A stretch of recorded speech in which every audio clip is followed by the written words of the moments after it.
I'm delighted now to introduce one of our global fellows. She's here for the first time from Vietnam, and she's going to give us a regional update on Vietnam. So please join me in welcoming Tra Nguyen.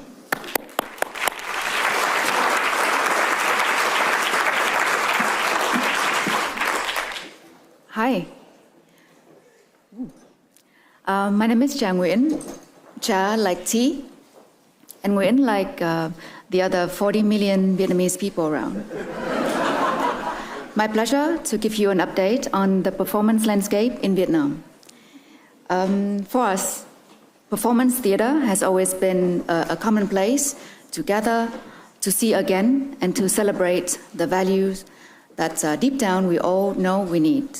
So I would like to lead this midday story with a question: what are we celebrating? This is not a quiz.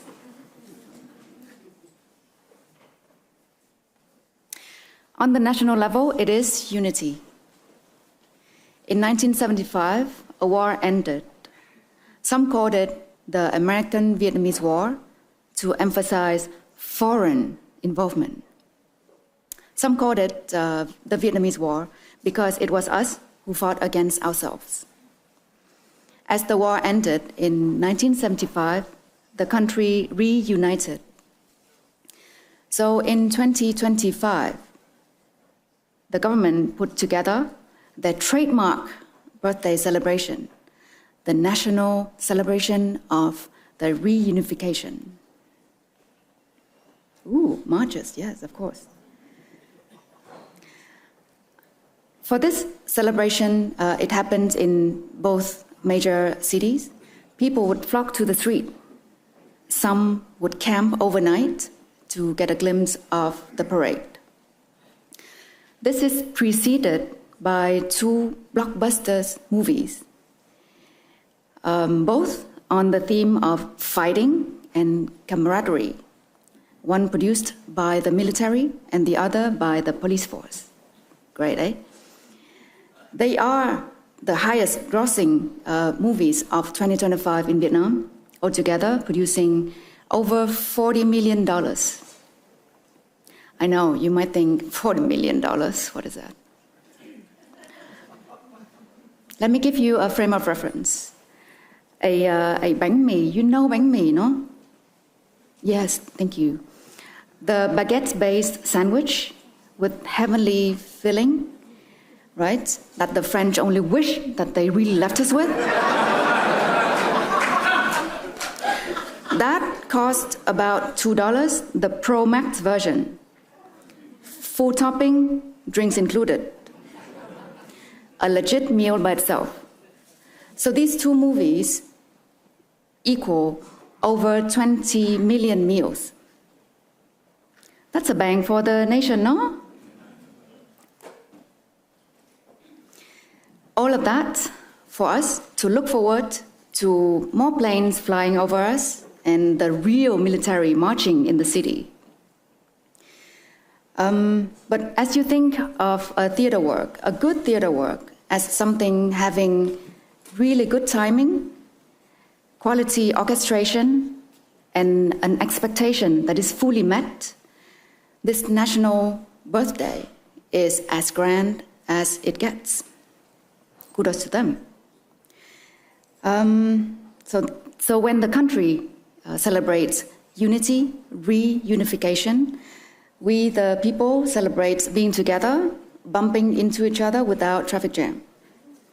We are the traffic jam, actually. Look at this. Right. So that's on the national side. The extreme other side would be the grassroots side, of which I'm a proud member, being an experimental theater maker. What do we celebrate? Ooh. Persistence. We do celebrate persistence. In Vietnam, the infrastructure for the art is bare. We don't have much, really. But in that lack of infrastructure, we're still working, we're still producing, we're still banding together to create work, finding different ways to survive and to work as artists. At this point, let's watch a short video of a major project last year that I'm proud of being part of the project. Project Đẩy Sàn là một cái dự án được thành lập ra bởi một nhóm các nghệ sĩ với sự đồng hành của Viện Kết Thành phố Hồ Chí Minh nhằm thúc đẩy trình diễn thể nghiệm tại Sài Gòn. Project Đẩy Sàn có một vài cái cấu phần khác nhau với nhiều cái chương trình. Một trong các cấu phần đó là các cái chương trình workshop rèn. Ở đó thì tụi mình sẽ mời các nghệ sĩ từ những nước khác hoặc là những khu vực khác ở Việt Nam đến Sài Gòn để giao lưu, học hỏi, trao đổi với các nghệ sĩ địa phương về những cái tiếp cận và những cái phương pháp làm việc mới xoay quanh trình diễn và sân khấu. Cũng là một cách để mà tụi mình ươm mầm và nuôi dưỡng những cái tiềm năng cộng tác giữa nghệ sĩ địa phương và nghệ sĩ từ những cái vùng đất khác. Bởi vì đối với tụi mình cái điều đó rất là quan trọng.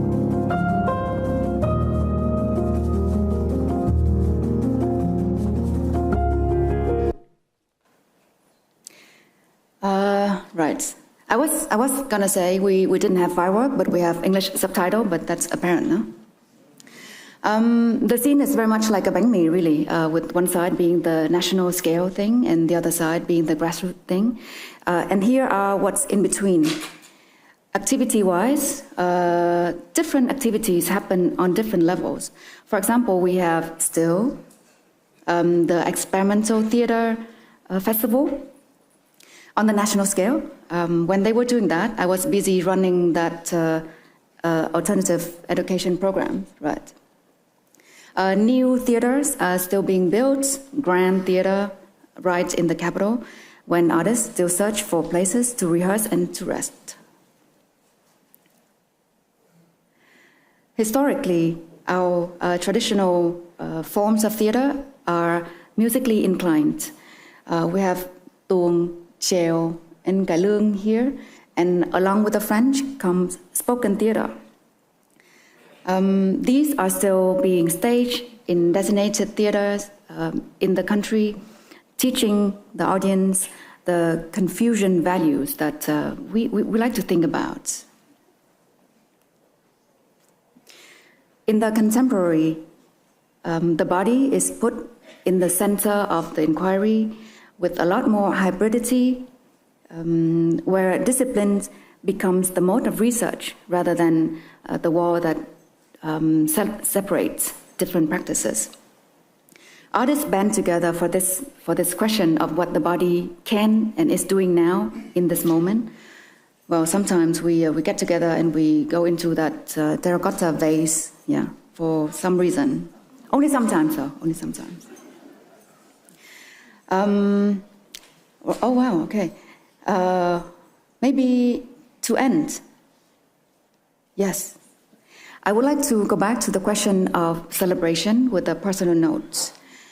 There are connections between different pockets, different activities, different levels of performance landscape in Vietnam.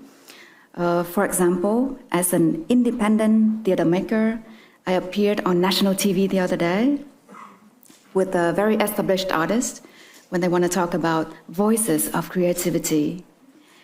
I'm young there, nationally, no? But then my work still seeks to be distributed outside of Vietnam. And it will still be for the foreseeable future. Me and my peers celebrate just that. We celebrate being here and there. We celebrate the translation of adaptability into distribution system. We celebrate being fearless, being proud, and resonating with different bodies of values, the national value, the communal value, the societal value, the personal values, in our own critical way. We persist and resist. With that, thank you. Thank you for your attention.